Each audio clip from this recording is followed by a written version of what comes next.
Ka te hā, tokomahanga Māori e whakatū ana i o rātou ringa mō ngā tūranga kaunihera ārohe i roto i ngā kōwhiringa pōti e kainamu mai nei.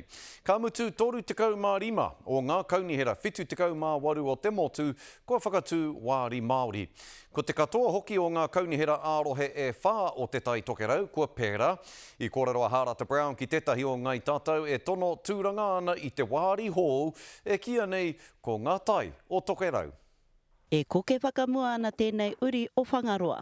Māori is our priority. Kia puta koia tētahi o ngā kai kaunihera wāri Māori tuatahi o te rohe. Straight down from Te Hōtete, who married Tuhikura.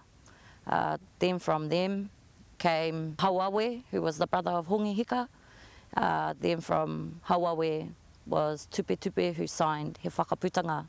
I'm the descendant of Tupe and a strong advocate of change for our people. Ko nā i te perehētini o te karapu o Kāio he me mau tai tokerau Border Control koia hoki, te māngai o whangaroa mo te poari o te papatawhai ki te tai tokerau.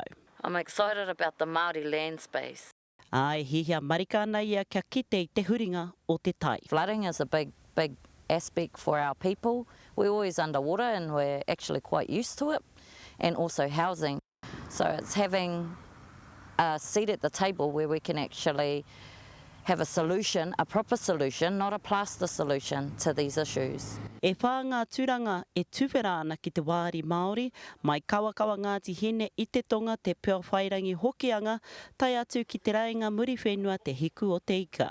Mohe ana hau, e tahi o ngā kakiwhero, he tonu ana, tino mihi atuna, kahara wātu, ki tēnei kaupapa, nā te mea tēnei moe a kia hau, i te wā iau anake, moke ana, harakau, whai hoana, I roto i ngā haka whitiwhititanga kōrero mō ngā kaunihera. The changes required in all these issues of flooding and housing and roading, right down to the rāpahi on the side of the road, is all there. It's very important that we connect te ao Māori with all of these spaces. Ka kapinga tono hei te praere a ka tuwhera te taha mo te pōti hei te kauma ono o Hepe Tema.